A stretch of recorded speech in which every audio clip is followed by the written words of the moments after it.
टोली में ले जाते थे जब ये गाड़ी घोड़ा नहीं था, या तो पैदल दूल्हा जाता था या तो बहुत कुछ होता था, तो घोड़े पर या हाथी पर या फिर पालकी से जाता। अब पालकी से राजा की सवारी चली जा रही है, राजा रघुगढ़ की। चार कहार बेचारे लगे हैं और ढोते ढोते काफी देर हो गई, बहुत दूर आगे। अब कहार बेचारे थकने लगे।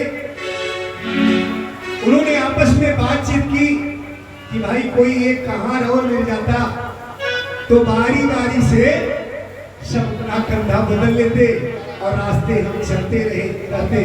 राजा नाराज नहीं। अगर हम थक जाएंगे, पालकी रख देंगे बिना आज्ञा के, तो समझ लीजिए हम लोग की मृत्यु। तब तक जड़ भरत दिखाई दिए। आगे वाले कहानी ने कहा भैया काम हो गया है। एक मोटा हट्टा कट्टा आदमी दिखाई दे रहा है, चलो उसी से प्रार्थना करते हैं। अगर वह सहायता कर देगा तो हमें लगता है वो दोनों हाथों से एक तरफ की बाकी को पकड़ करके चलेगा और दो दो कहार खाली हो जाएगा।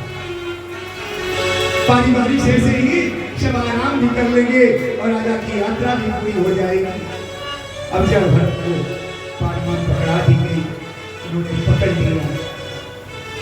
अब जड़ भरत जब चलते थे रास्ते में तो क्या करते थे कि एक बाण की लंबाई जितनी होती है, अर्थात 1 मीटर, उतनी दूरी को बड़े बाकायदे से देख लेते थे कि कहीं इसके बीच मेरा पैर, कोई जीव तो नहीं है कि उसके ऊपर मेरा पैर पड़ जाए और मुझसे पाप हो जाए। अब इस चक्कर में कभी वह धीरे चलते तो कभी छलांग लगा देते। और जब छलांग लगाते तो पालकी उठ जाती, ऊपर नीचे होते से राजा का सिर पालकी में लग जाता। राजा ने कहा रे भाई कहां हो, क्या बात हो गई? अभी तक तो पालकी ठीक ठीक आ रही थी, तुम लोग ये क्या कर रहे हो? अपनी स्थिति संभालो। कहारों ने सोचा कि राजा को चोट लग गई, अभी नाराज हो जाएंगे तो मृत्यु दंड मिलेगा। अब अगर नहीं बताते हैं कि इसने कहां की गलती है तो दंड मिलेगा तुरंत।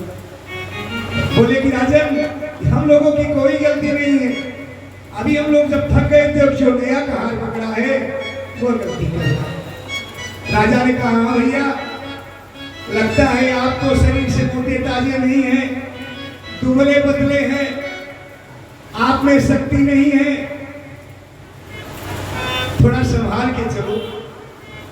लेकिन राजा के इस बात का जड़ भरत को कोई असर नहीं पड़ा।